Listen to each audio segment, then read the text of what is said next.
Confesso a vocês que, na última vez que eu vim no Conselhão, eu fiz um discurso muito inflamado sobre uma situação econômica que nós estávamos vivendo naquele momento.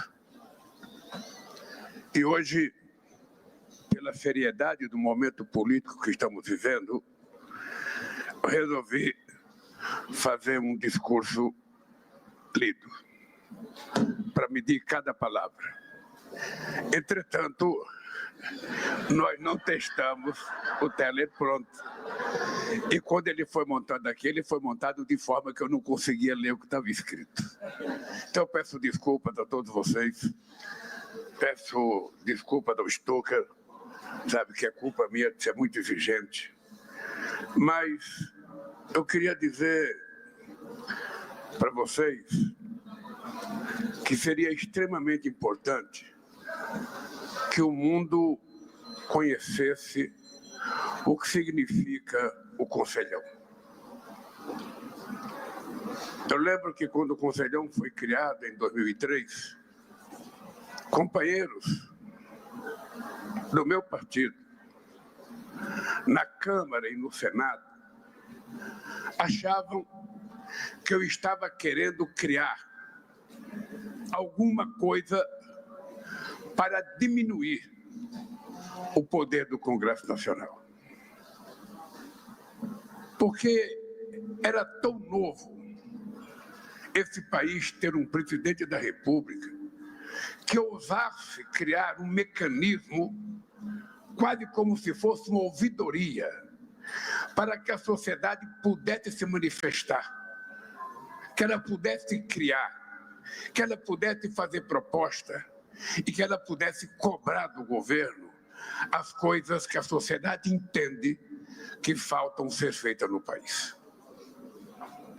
E eu sei que esse país perdeu muito quando vocês deixaram de funcionar de 2019 a 2023. E por isso, quando retornamos ao governo, resolvemos criar o Conselho. Criar o Conselho para fazer exatamente o que vocês fazem. Se reunir, dar palpite, fazer sugestão, elaborar projeto de lei, projeto de decreto, mandar para que os ministros atentem se aquilo é possível, até que os ministros chegam a mim com a proposta de mudança. Isso chama-se levar a democracia a um nível pouco conhecido no mundo de hoje. Tem muita gente que fala muito em democracia, achando que democracia é apenas o direito de votar. Mas a democracia não é apenas o direito de votar. A democracia é também o direito de votar, mas é também o direito de você corrigir o erro se você cometeu na votação. É você fiscalizar. É você saber o que faz um deputado. É você acompanhar a votação. É você saber o que faz um senador, o que faz um governador, o que faz um prefeito, o que faz um vereador. Porque se a sociedade não tomar conta disso, a tendência natural é a política ficar cada dia pior, cada dia mais desacreditada, a ponto da gente ver acontecer num mundo que até ontem vivia na base do multilateralismo, que foi a melhor coisa criada depois da Segunda Guerra Mundial, destruindo para que se pudesse fazer a negociação individual entre país com país. Não é possível o mundo dar certo se a gente perder o mínimo de senso de responsabilidade, do respeito à soberania, à integridade territorial, à Suprema Corte dos países, ao Poder Judiciário como um todo, ao funcionamento do Congresso Nacional. Ou seja, se nós passarmos a dar palpite sobre as coisas que acontecem nos outros países, nós estamos ferindo uma palavra mágica chamada soberania, que é o que faz a gente lutar e defender o nosso país. Então, eu queria que o Trump tivesse utilizado, se o Trump pudesse ouvir o que o Isaac falou, se ele pudesse ouvir o que disse o Alckmin, seria tão importante que a gente trabalhasse baseado na verdade, somente a verdade e nada mais que a verdade. O dia que a gente adotar essa postura de governança, sabendo que todo mundo tem o mesmo direito, sabendo que uma ilha, por menor que ela seja, ela tem o mesmo voto que tem o maior partido do mundo, o maior país do mundo, que é a Índia, com 1 bilhão e 400 milhões de habitantes, quando vai votar na ONU ou numa instituição multilateral. É esse país que nós estamos querendo construir. E é esse país que eu quero entregar ao povo brasileiro com muitas coisas feitas por vocês, companheiros e companheiras, companheiros dirigentes sindicais, que trabalham gratuitamente, voluntariamente nesse conselhão. Eu posso dizer para vocês que vocês representam a cara da mais verdadeira economia vigente no planeta Terra no dia de hoje. E que vocês sirvam de exemplo. Eu nunca pedi a nenhum ministro que fosse convencer o conselhão a fazer alguma coisa que eu queria que fizesse. Nenhum de vocês nunca ouviu a gente tentar se intrometer numa decisão que o conselho tem que tomar. Depois, a gente vai adotar, é uma questão de governo. Mas eu penso que vocês dão uma demonstração viva de que é possível construir uma democracia participativa envolvendo a sociedade brasileira. Por isso, muito obrigado ao conselhão e muito obrigado pela lição que vocês estão a tão combalida democracia existente no planeta Terra. Que bom que vocês existem. Eu espero que o Stuca, ao invés de ver fotografia só de quem está ali, tire uma fotografia de lá para cá para pegar o conselhão e a gente poder mostrar para os outros a existência do conselhão. Eu quero agradecer os nossos queridos governadores, Jerônimo Rodrigues da Bahia, o Carlos Brandão do Maranhão, nossa querida companheira Raquel Lira de Pernambuco, Rafael Fontela do Piauí, Fátima Bezerra do Rio Grande do Norte, Ronaldo Lessa, governador em exercício de Alagoas. Quero cumprimentar os nossos queridos senadores, Beto Faro e Elisiane Gama. Quero cumprimentar os deputados estaduais. Quero cumprimentar a minha querida companheira Janja, meu querido companheiro Alckmin, e cumprimentar todos os ministros aqui da mesa e os companheiros que estão aí. Eu peço permissão para não citar o nome de vocês, porque senão, ao terminar o conselhão, eu tenho que fazer uma reunião de ministros, porque está todos aqui e eu estou precisando fazer uma reunião com vocês. Eu acho que hoje é um dia de dar boas notícias. Eu vim para cá comprometido a não perder muito tempo falando na taxação, falar o mínimo possível, porque também se eu não falar, vocês não... Por que o Lula não falou? Ele está com medo do Trump? E eu não quero que vocês saiam com essa imagem. E também não quero falar do que aconteceu hoje, sabe, com o outro cidadão brasileiro que tentou dar um golpe. Eu queria falar do nosso país. Eu quero dar uma chance de falar do Brasil, porque o pessoal que trabalha na comunicação comigo, eu tenho dito para as pessoas que nós temos uma dificuldade. Deve ter muita gente de comunicação aqui no meio. Quando a gente vai num restaurante, sabe aqueles botecos que a gente vai que só tem um comercial? E a gente já chega, já pega um comercial. Então você já sabe o que vem. Então quando você, um ano depois, você lembra, eu fui naquele bar e comi um comercial. O que era? Feijão, arroz, um bife, uma salada de cebola, um pezinho de alface e tudo mais. Mas quando você vai num restaurante que tem um buffet enorme, com 50 tipos de comida, 50 tipos de sobremesa, você começa a ter dificuldade de se servir, porque você não sabe o que você vai pegar. Com o olho, você quer pegar tudo, mas o estômago só aceita aquilo que é o essencial. E você sai do restaurante sem saber o que tinha lá para comer. E muitas vezes você escolhe o que você não gosta. O que acontece no nosso governo, eu digo isso com experiência do meu terceiro mandato, é que nós temos dificuldade, muitas vezes, de falar tudo que está sendo feito. Nós temos muita dificuldade de falar. É muita coisa que acontece todo santo dia. E o Sidônio tem comido pão que o diabo amassou, porque recebe informação de todos os lados e nem há dinheiro para comunicação de tudo, e é preciso discutir comigo a priorização das coisas que são mais importantes.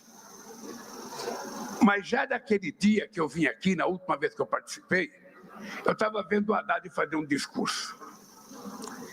E o Haddad falou tantas notícias boas, o Haddad anunciou tantas coisas boas, quando no dia seguinte eu li a imprensa, tinha uma matéria dizendo que era preciso ter mais rigor na questão fiscal. Ou seja, é porque quem olha de fora, pensando no dinheiro que tem que sobrar para a gente poder pagar os juros, tem um olhar mais pesado do que os outros milhões que estão de fora e que nem olham, fica apenas esperando que a gente faça alguma coisa por eles. E eles não são notícia. Veja que engraçado. A melhor notícia que eu poderia receber, eu vou lembrar vocês o que eu falei em 2003. Em 2003 eu disse, se ao terminar o meu governo, cada brasileiro ou brasileira estiver tomando café de manhã, almoçando e jantando, eu já terei cumprido a missão da minha vida.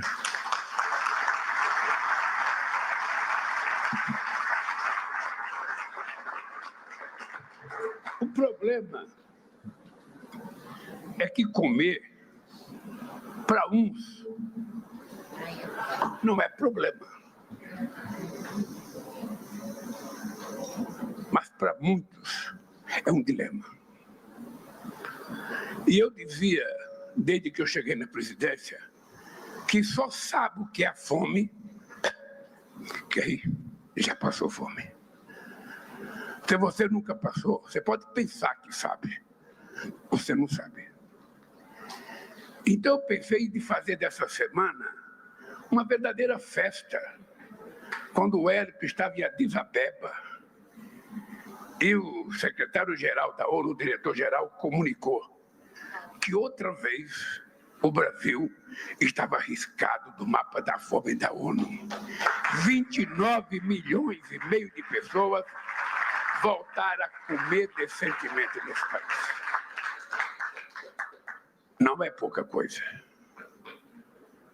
É um trabalho insano, que envolve todo o governo, que envolve muita gente da sociedade civil, que envolve muita gente na área rural, na área urbana, muitas pessoas dedicadas à questão de nutrição, muitas pessoas preocupadas com a primeira infância, muitas pessoas preocupadas com a quantidade de mães solo que nós temos neste país. E eu pensei que a gente ia fazer uma festa. E em função da taxação, a gente não fez festa. Mal e porcamente saiu um comunicado que o Brasil saiu do mapa da fome. Quantos países do mundo gostariam de ter conseguido o que nós conseguimos? Eu, quando era dirigente sindical, companheiro sindicalista, eu dizia que eu representava uma parte privilegiada da sociedade. Eu representava aqueles que trabalhavam, que tinham carteira assinada, aqueles que tinham 13º salário, aqueles que tinham férias, aqueles que tinham participação no lucro. Eram trabalhadores, mas era um trabalhador, sabe, de uma maneira privilegiada, diante do exército de invisíveis que nós temos nesse país, que só são enxergados na época das eleições. Na época das eleições, Isaac, pode ter certeza que esse exército de invisível fica mais conhecido do que toda a Faria Lima. Passadas as eleições, essa gente passa a ser esquecido. E por que eu tenho essa protestão, essa inquietação? É porque tem muita gente que governa esse país e quando deixa a presidência, ele vai morar em Paris um tempo, ou ele vai morar em Miami um tempo, ou ele vai para Nova York um tempo, ou ele vai para Londres. Eu tenho que voltar para a casa que eu estava quando eu vim para cá. E tenho que olhar na cara das pessoas que eu conversava antes de vir para cá. Porque eu sei de onde eu vim e sei para onde eu vou. E por isso eu tenho que fazer as coisas corretas. E a minha obsessão é fazer com que o povo pobre seja tratado e respeitado como cidadãos de primeira classe nesse país. E ele só quer comer, ele só quer trabalhar, ele só quer morar, ele só quer estudar. É preciso que a gente tenha certeza de que ninguém é pobre porque quer. Ninguém falou, eu quero nascer pobre, eu quero ficar pobre. Eu quero nascer num bueiro. Não, todo mundo pudesse escolher uma clínica chique. Qual é, Josué, a clínica mais chique que tem? Sei lá, no seu tempo de nascer, acho que não tinha muitas clínicas chiques. Mas vamos ser francos, gente. Vamos ser francos. Um país do tamanho do Brasil pode dar ao seu povo uma qualidade de vida muito maior do que o nosso povo tem. A gente tinha acabado com essa maldita fome em 2014. Voltamos 15 anos depois e já tinha 33 milhões de pessoas passando fome outra vez. E a gente não vê, porque essas pessoas que estão passando fome, eles dificilmente vão para o centro da cidade. Os teatros são feitos para quem tem dinheiro. O cinema é feito para quem pode pagar. Ou tem tantas pessoas que eu chamo de invisíveis, eles não têm, sabe, ele tem que pegar 2 horas de ônibus para ir no teatro em São Paulo, ele não vai. Sorte dele se no bairro dele tiver um shopping que tem um cineminha para 50 pessoas. Ainda assim ele não vai porque é caro. Então, a gente para governar tem que fazer opção. Seria muito fácil o Haddad ser ministro da Fazenda de um país que a gente se preocupasse em governar para 35% da população. Seria muito fácil. Mas quando você resolve colocar todo mundo na mesma mesa, para todo mundo ter o essencial igual, você tem que tomar decisões. E por isso eu comecei agradecendo vocês, porque vocês ajudaram a gente a tomar posição. Meus amigos e minhas amigas, nas eleições de 2003, estou meio nervoso, porque você não me convidou para inaugurar a placa do Zé Alencar. Em 2003, o Zé Alencar foi meu vice. E é importante que vocês saibam dessa história. Eu estava perto das eleições, eu não tinha vice. Eu já estava cansado de ter 30% dos votos. Já tinha perdido 3 eleições. E eu falei, não, eu preciso arrumar 20%. Esse 20% não está na esquerda. Esse 20% está do outro lado. Está do outro lado. Tem aí um centro-direita, centro-esquerda, ou seja, que está ali. E eu fui ver o discurso do Zé Alencar, na festa de 50 anos de vida empresarial do Zé Alencar. Eu te confesso, José, que eu não queria ir. Eu já ficava hospedado no hotel Wembley, que era um hotelzinho do teu pai. Hotelzinho 3 estrelas, tratamento 5 estrelas, sabe? Eu ficava lá e o Zé Dirceu me convenceu. Você tem que ir, cara, você tem que conhecer o Zé Alencar. Ele é do PMDB, é bom você ouvir ele. E o Zé Alencar estava disputando a presidência do Senado, você está lembrado? Ele só teve o voto dele. Mas eu fui na festa do Zé Alencar e ele fez um discurso. Ele contou a vida dele. E quando ele termina de contar a vida dele, eu falei para o Zé Dirceu, acabei de encontrar o meu vice. Vim a Brasília, conversei com o Zé Alencar, pedi para ele sair do PMDB. Na verdade, naquela época, ele entrou no PL e foi o meu vice-presidente da República. E posso dizer para vocês uma história fantástica. Eis que o Olavo Setúbal, o pai todo-poderoso do Itaú, pediu uma conversa comigo. E eu fui na casa do Zé Alencar. Estava o Zé Alencar, eu, o Roberto Setúbal, filho do Olavo Setúbal, e o Josué.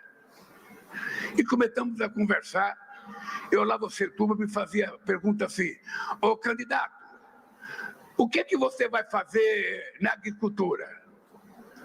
Aí eu falava o que eu ia fazer, ele falava, o império não vai deixar.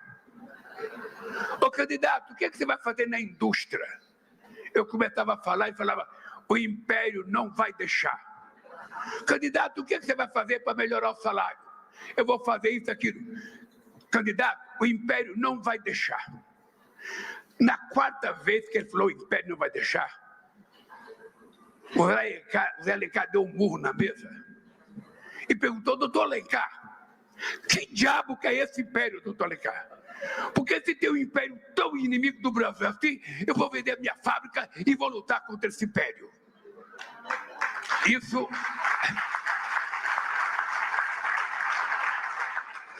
é uma coisa que marcou a minha vida, porque o Zé Alencar era possivelmente... Hoje tem pouco nacionalista no Brasil. Você não tem mais aqueles empresários nacionalistas como você tinha nos anos 70, nos anos 80, nos anos 60. Você não tem. Hoje você tem mais mercantilista do que nacionalista. Então, defender o Brasil de hoje ficou muito mais complicado. Porque tem gente que acha que a gente é vira-lata. Tem gente que não gosta de se respeitar. E ninguém pode dizer, ninguém nesse mundo pode dizer que tem um governo que gosta mais de negociar do que nós. Duvido. Porque eu nasci na vida política negociando.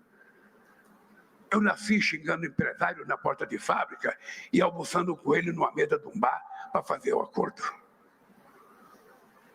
Então, nesse mundo, ninguém me dá lição de negociação. Eu já lidei muito com muitos magnatas do mundo. E eu respeito todos. Eu duvido que alguém tenha sido tratado com desrespeito por mim. Mesmo os caras que me xingam. A única coisa que eu quero é ser tratado com respeito. E esse país merece respeito. E o presidente norte-americano não tinha o direito de anunciar as taxações como ele anunciou para o Brasil. Não tinha.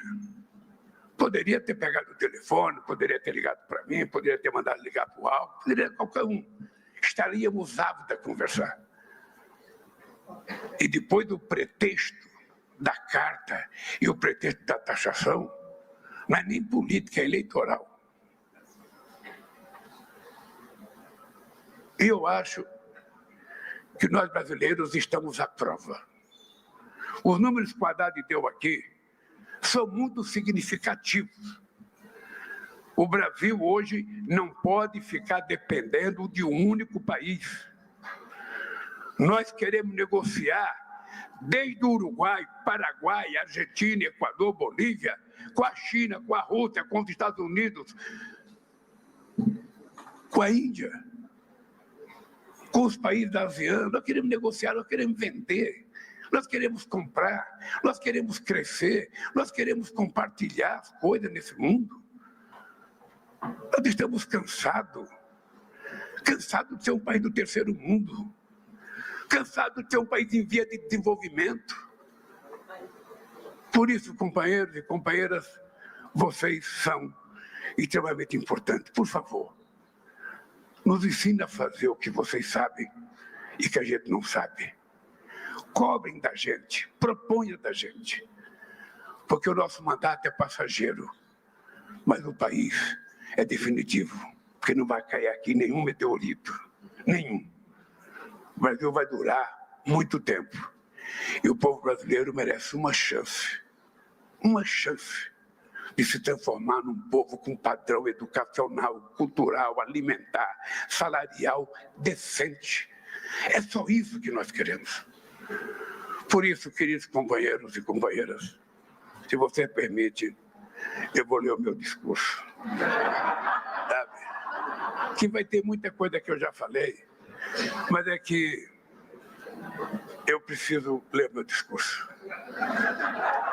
Entre a última reunião deste Conselho, em dezembro passado, e o nosso encontro de hoje, nós vivemos uma situação paradoxal. O Brasil nunca esteve tão bem, enquanto o mundo poucas vezes enfrentou situações tão delicadas. Nosso país celebra sucessivos recordes em matéria social e econômica. É com muito orgulho, mas pode ter certeza que é com muito orgulho que eu comunico a vocês o que já foi comunicado 10 vezes aqui, que a ONU, outra vez, disse que o Brasil estava fora do mapa da fome.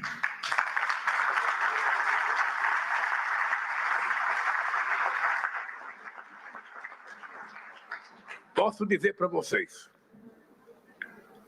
nada me deixaria mais alegre, nada, do que essa notícia. Porque eu sou um cidadão que vim comer pão pela primeira vez com 7 anos de idade em São Paulo. Até então, quem é nordestino sabe o que é o café do pobre. O café do rico tem carne de sol, tem cará, tem inhame, tem macaxeira, tem um monte de coisa. O do pobre, às vezes, é uma cuia de farinha com café preto, se tiver café preto. E nós, graças a Deus, conseguimos acabar com isso. Daí porque a minha alegria de saber que no dia de hoje tem menos gente passando privações. E você, Wellington, tem a obrigação de saber que ainda tem gente que não foi cadastrado, que a culpa nem é sua. Nós temos que cadastrar, é o prefeito que cadastra, é a cidade que cadastra, mas nós temos que fiscalizar. Porque nós só vamos para o céu o dia que não tiver nenhuma criança, nenhuma mesmo, passando fome por falta de comida. Porque no Brasil não há nenhuma razão. A gente produz comida para todo mundo, a gente tem programa social. Se as pessoas não estão alcançando ainda, é porque tem alguma falha nossa e que não chegamos nessa gente. Então, essa gente nós temos que procurar. Pode comprar lupa. Quantas lupas for necessárias? No outro governo eles não compraram Viagra? Compre lupa para enxergar o que está faltando para a gente não ter nenhuma criança morrendo de desnutrição nesse país. E isso, Wellington, isso só foi possível porque implementamos políticas públicas que colocam as pessoas no centro da ação do nosso governo. Estamos inserindo os pobres no orçamento e cada vez mais colocando o rico no imposto de renda. Porque é uma aberração. O Haddad é tão humilde que a gente fez a proposta para inventar quem ganha R$5.000. R$5.000. E colocamos para pagar essa diferença um grupo seleto que ganha acima de R$1 milhão por ano. Não é que essa gente acha ruim? Uma vez você nem tem o direito de achar ruim, você paga 27,5% de imposto de renda porque é descontado na fonte. Quando você vê, já foi. Mas você não tem nem o direito de sonegar. Eu sei como é que é as coisas. Então, Clemente, nós estamos apenas querendo começar a fazer um pouco de justiça. A política tributária é um pouco isso. É tentar fazer justiça tributária. Não pode a pessoa que vai comprar as coisas de comer pagar o mesmo imposto de renda que paga o Lula. Meu salário não é muito não, viu, José? O salário de presidente acho que é R$46.000, paga 27 de imposto de renda, o PT me cobra 4 na fonte, pago R$4.000, me sobra R$21.000. Sabe? Não é fácil a vida. Ninguém me dá aumento, eu tenho que pedir para mim mesmo. Então eu levanto de manhã, me olho no espelho e falo, Lula, eu quero aumento. Eu falo, você não vai ter. Então não dá. A externo determina quanto eu tenho que ter de aumento, só determina para o funcionário público. Bem, temos hoje o menor índice de extrema pobreza e desemprego da nossa história. Xixo, essa é uma coisa para você falar no Paraná. Eu vou repetir, temos o menor índice de extrema pobreza e de desemprego na nossa história. Parece até a Suécia. A massa salarial é a maior da série histórica. A economia não crescia acima de 3% desde 2011, Clemente. Ela só voltou a crescer porque um cara de sorte votou para o governo. Se eu tivesse azar, ia continuar crescendo 1%, que é o que eles tiveram. Aprovamos uma reforma agrária, uma reforma tributária que vai simplificar processos, reduzir custos e oferecer maior previsibilidade e eficiência no negócio. A inflação de alimentos é menos da metade do que foi no mesmo período do governo anterior. Aliás, é importante lembrar, José, que o óleo diesel hoje, o litro do óleo diesel, está quase 30 e pouco por cento mais barato do que em dezembro de 2022. É importante lembrar que a gasolina está 12% mais barato do que estava em 2012. É muito importante lembrar que o gás de cozinha está mais barato e nós queremos baratear mais.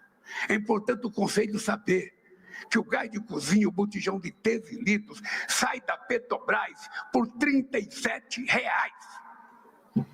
e chega na cidade a 140. Tem explicação? Se a gente tivesse a BR, Haddad, o Alckmin, a gente poderia nos postos da BR distribuir o gás, mas venderam a BR, porque eles queriam privatizar a Petrobras, não conseguiram, foram fatiando. E agora a gente não tem uma distribuidora para a gente garantir gás para as pessoas mais pobres. Mas pode ficar certo que a gente vai garantir que 17 milhões de pessoas que estão no Cade Único vão receber gás gratuitamente desse país. A mesma coisa na energia. Mesma coisa na energia. Nós agora acabamos de inventar. Quem consome até 80 kW vai pagar zero. Quem consome de 80, não, quem ganha de per capita entre meio e um salário mínimo vai pagar apenas a diferença entre, vai ser isento até 120 kW. Vai pagar somente a diferença entre 80 e 40. Que é para ver se a gente dá um fôlego. Você imagina o Trabuco, o cara ganhar R$ 1.900 e ele tem que gastar 140 de gás e 140 de energia. Ou seja, vai metade do salário dele para pagar duas coisas. E ele não sobra dinheiro para comer. Quem é que pode cuidar disso?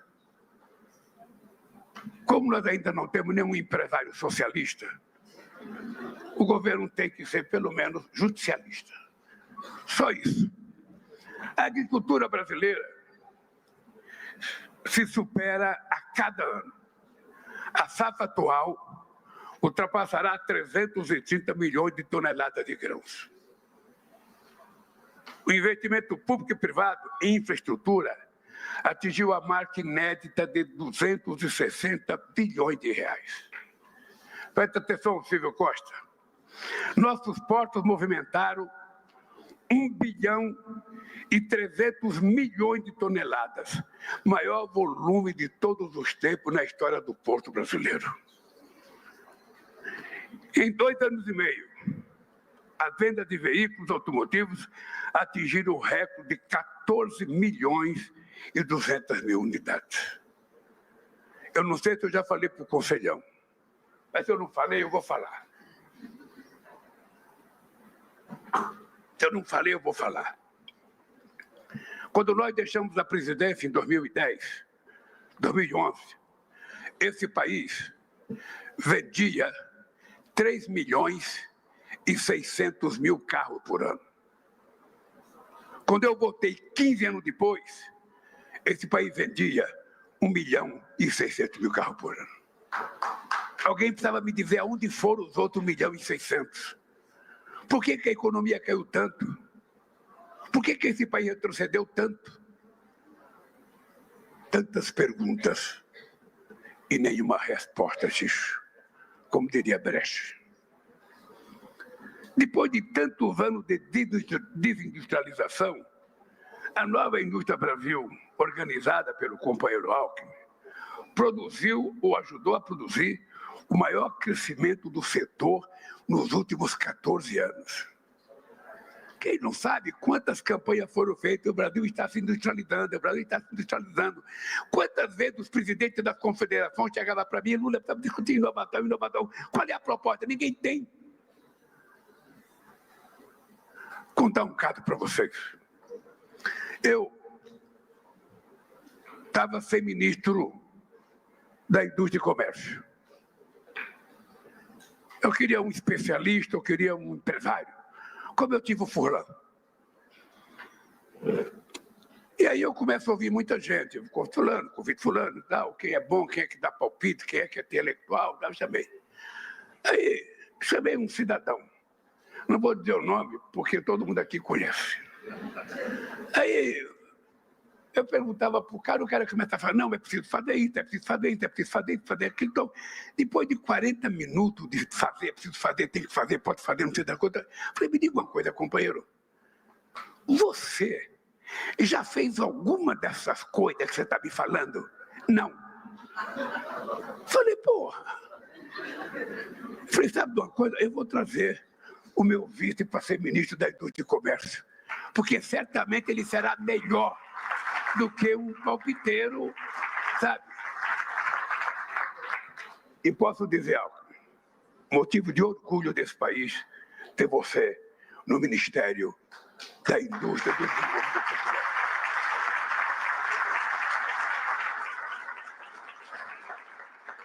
Você veja que coisa, como é a humanidade. Quanto tempo eu e o Alckmin fomos adversários?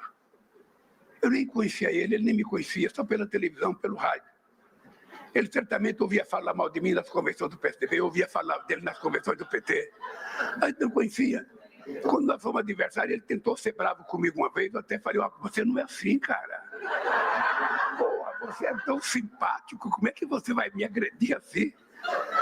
Bem, graças a um palpite do Haddad, está aqui a parceria, sabe, que eu estou agradecido a ele, aos partidos que ele pertence e a Deus por provar que na política não existe nada impossível. Quando a gente quer, a gente faz.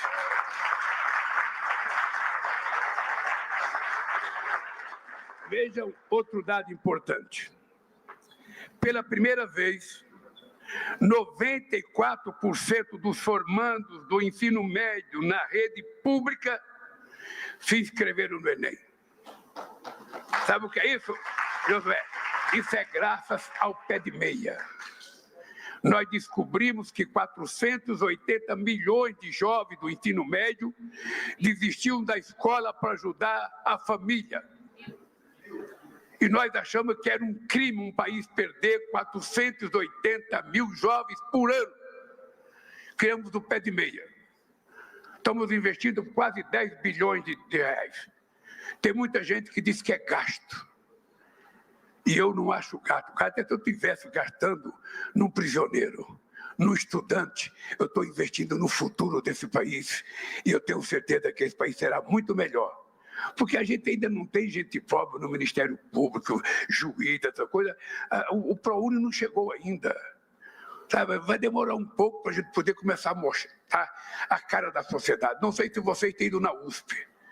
Não sei quanto tempo faz. A USP era uma universidade de branco, né, Alckmin? Era uma universidade de branco. O mais moreno, mais negro era o Alckmin. Hoje você vai na universidade, na USP, metade ou mais da metade é como você, Jerônimo. E o que é mais engraçado é que o povo negro não fala mais eu sou moreno, não. Ele fala eu sou negro. Ou seja, ser negro virou uma coisa bonita, charmosa, e a pessoa se autodefine como negro. Essa é uma conquista do povo brasileiro. Uma conquista que não tem volta. Veja que engraçado. Batemos recorde de transplante de cirurgia no SUS. Essa conquista nos credencia a enfrentar, sabe, as turbulências muito mais sérias. Mas eu queria que vocês percebessem uma coisa importante. Eu li uma matéria no jornal o Globo que contava a história de um americano, jornalista, que está há 6 anos morando no Brasil, no Rio de Janeiro. Ele foi para a Ilha Bela, em São Paulo, e o filho dele teve um problema. Ele foi no carro buscar uma sacola ou bolsa, sabe, o cara quando vai com o filho é uma sacola com tudo que é coisa dentro. Ele foi e caiu o porta-malas do carro e feriu a cabeça dele. Ele começou a sangrar muito. Ele estava sangrando quando ele viu que estava chegando uma ambulância do SAMU. E o SAMU levou ele para o hospital. Ele ficou pensando, puta merda, quanto é que vai custar esse tratamento? Foi no hospital, a ambulância levou ele. A ambulância consultou o filho dele, deu remédio, tratou da cabeça dele, 7 pontos na cabeça dele, um pacote de remédio para ele tomar, e ele pensando, como é que eu vou pagar? Se fosse nos Estados Unidos, uma ambulância ia me cobrar quase $10 mil, como é que eu vou pagar? Quando ele perguntou para a moça quanto é, a moça falou, é de graça. Esse é o SUS, que muita gente ainda não aprendeu, de que é o mais importante plano de saúde universal do mundo.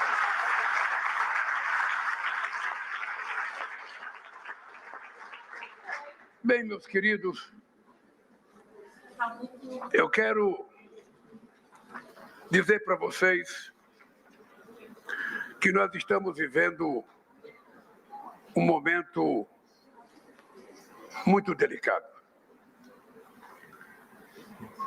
O multilateralismo e o livre comércio passam por um dos períodos mais críticos em décadas.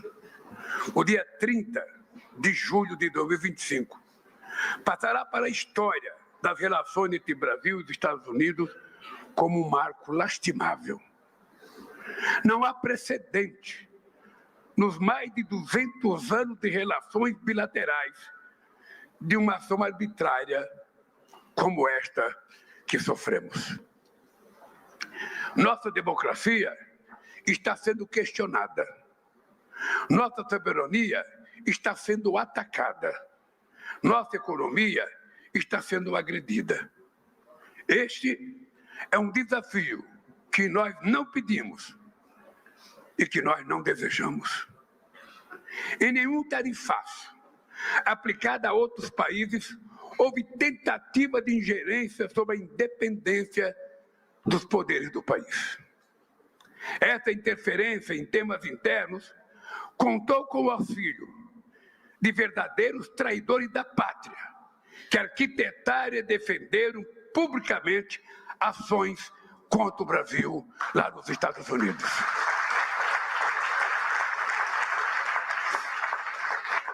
Vários setores da economia são afetados pela covardia dos que se associaram a interesses alheios ao da nossa nação. Proteger a nossa soberania é um objetivo que está acima de todos os partidos e de todas as tendências. O governo não transigirá e não vacilará em seu dever de preservá-la. Não há justificativa para as medidas unilaterais contra o nosso país. O superávit dos Estados Unidos é robusto. Foram 410 bilhões de dólares ao longo dos últimos 15 anos. 74% das importações originárias dos Estados Unidos entram no Brasil sem pagar imposto. O Alckmin já falou, 8 dos 10 principais produtos importados dos Estados Unidos pelo Brasil têm tarifa zero, incluindo petróleo, aeronaves, gás natural e carvão. A alíquota média efetivamente cobrada dos produtos norte-americanos no Brasil é de apenas 2,7%. As alegações sobre o PIX, a regulação de plataformas digitais e o desmatamento são descabidas. O PIX é um patrimônio nacional e referência internacional de infraestrutura pública digital. E aqui eu gostaria que o presidente Trump fizesse uma experiência com o PIX nos Estados Unidos. Não sei se você é amigo dele, Josué, porque você presidiu um grupo empresarial que nós criamos no governo Bush, que funcionou, não sei se funciona ainda. Você poderia levar um PIX para ele pagar uma conta. Ele ia ver que é uma coisa moderna. E qual é a preocupação deles? É que se o PIX tomar conta do mundo, os cartões de crédito irão desaparecer. E é isso que está por detrás dessa loucura contra o Brasil. Por isso, nós não podemos ser penalizados por desenvolver um sistema gratuito, como disse o companheiro Haddad aqui, gratuito e eficiente. No Brasil, a liberdade de expressão não é carta branca para a criminalidade. Sejam nacionais ou estrangeiras, todas as empresas precisam respeitar a lei brasileira. É nosso dever proteger famílias e crianças contra aqueles que se utilizam das redes digitais para promover golpes e fraudes, explorar a pornografia infantil ou espalhar o ódio e a desinformação.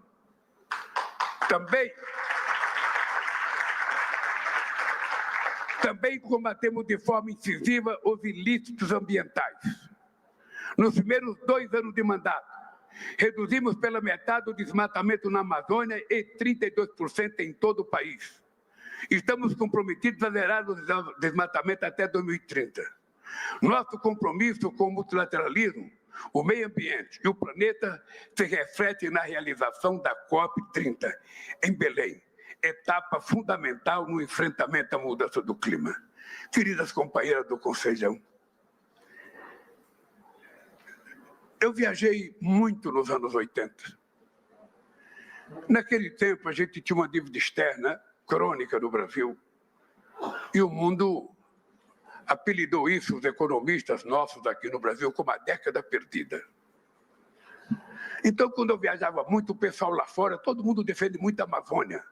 Eu nunca vi gostar tanto da Amazônia. A Amazônia é como aquele filho que você gosta, mas como não é teu, você não precisa dar dinheiro para sustentar, então você fala muito dele. Ou seja, a pessoa, não, porque a Amazônia tem que ser preservada, porque eu comprei um terreno na Amazônia. Eu falava, gente, tudo bem, vocês dizem que a Amazônia é o pulmão do mundo, mas a nossa dívida externa é a pneumonia. Então, nos ajude a cuidar desse pulmão com cuidado.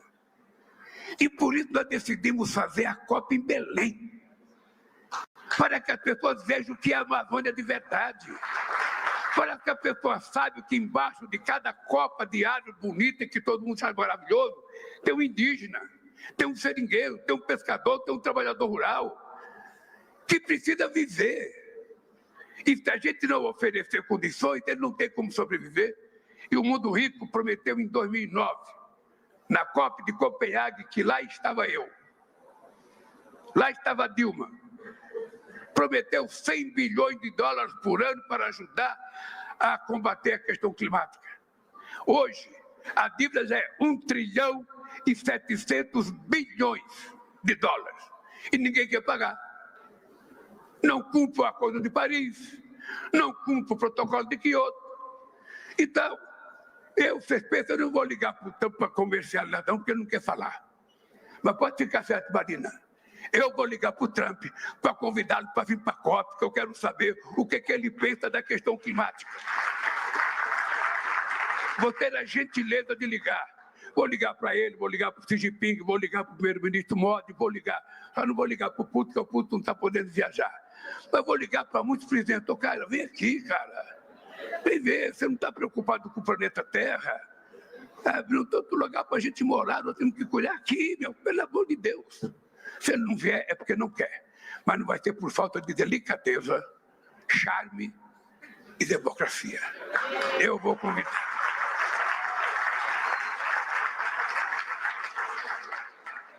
Queridos companheiros e companheiras, o Brasil nunca saiu da mesa do diálogo. A única explicação que eu tenho é que interesses políticos, especialmente políticos eleitorais, não podem contaminar as relações comerciais. Desde 6 de março, quando meu querido vice-presidente manteve sua primeira reunião com o representante comercial e o secretário de Comércio dos Estados Unidos, demonstramos repetidamente interesse em dialogar sobre as barreiras comerciais tarifárias e não tarifárias. Isso quando houve a taxação de 10%. A gente já estava tentando conversar. Foram mais de 10 reuniões em diferentes níveis, envolvendo inclusive o companheiro Fernando Haddad e o companheiro Mauro Vieira. Pois bem, nós não podemos aceitar que o povo brasileiro seja punido. Diante do tarifaço, o compromisso do governo é com os brasileiros. Vamos colocar em execução um plano de contingência para mitigar esse ataque injusto e aliviar seus prejuízos econômicos e sociais. Vamos proteger os trabalhadores e as empresas brasileiras que foram afetadas pelas emendas.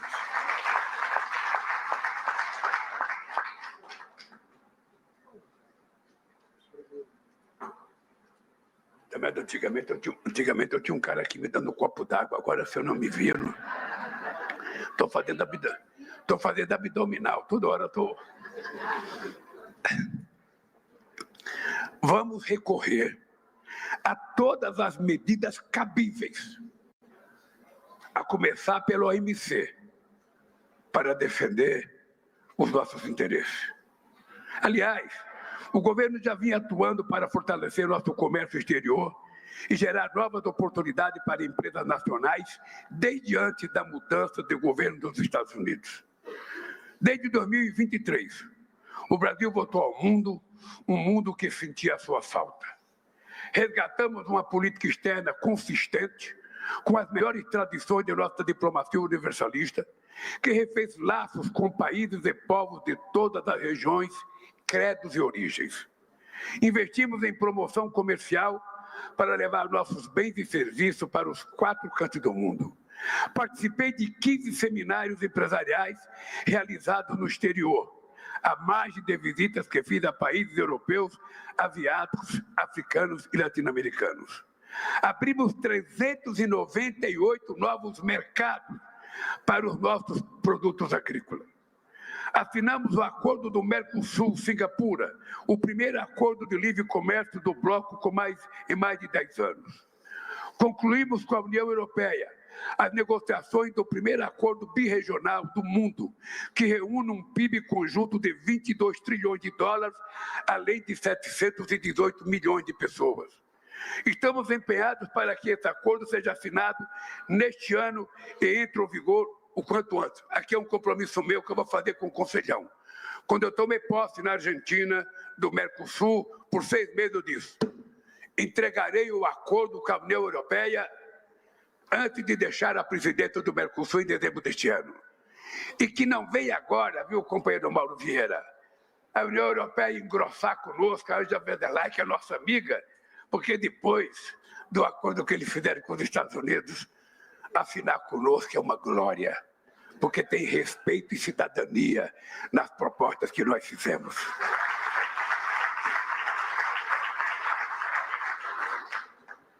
Em 2025, concluímos as negociações entre o Mercosul e a EFTA, grupo que reúne países de renda per capita elevada como Suíça e Noruega. Na condição de presidente do Mercosul, nesse semestre, vamos avançar em negociações com o Emirados Árabes Unidos, México e Canadá. Aqui é importante lembrar, agora, dia 24 de agosto, o companheiro Alckmin, com uma delegação de empresários e alguns ministros, vai visitar a nossa companheira Cláudia, presidenta do México, que foi também, taxada em 35%, e o déficit que os Estados Unidos têm com o México é 270 bilhões de dólares. Então, ela está querendo fazer negócio com o Brasil, então você pega o que a gente tem de mais esperto, de mais capaz e leve junto. E volte de lá, com novas indústrias, deixe lá algumas e com mais dinheiro para o nosso comércio. Em outubro, retornarei à Ásia para participar da cúpula do ASEAN, bloco de 10 países, 680 milhões de habitantes e um PIB agregado de 4 trilhões de dólares. Depois de ter ido ao Japão, ao Vietnã e à China, visitarei ainda este ano a Malásia e a Indonésia. Minhas amigas e meus amigos, estou terminando aqui. Parcerias sólidas se constrói com base em benefícios mútuos. Durante séculos, a exploração mineral gerou riqueza para poucos e deixou rastro de destruição e miséria para muitos. A transição para uma economia de baixo carbono depende de minerais estratégicos utilizados na produção de baterias elétricas, turbinas eólicas e painéis solares. Contamos com a maior reserva mundial de nióbio, a segunda de níquel, grafita e terras raras, e a terceira de manganês e bauxita. Estamos construindo uma política nacional que vai garantir que a exploração desses recursos traga ganhos ao povo brasileiro. Aliás, é importante dizer para vocês, nós temos um conselho criado, um conselho de política mineral, que eu vou trazê-lo para a presidência da República. Ele vai funcionar ligado ao meu umbigo, para que a gente não veja ninguém vendendo as coisas que a gente tem, sem passar por uma discussão nesse país. Se essas terras raras, esses minerais críticos, existem de verdade aqui no Brasil, ele é nosso. E a gente não vai permitir que ele seja explorado como foi outros minérios durante tanto tempo.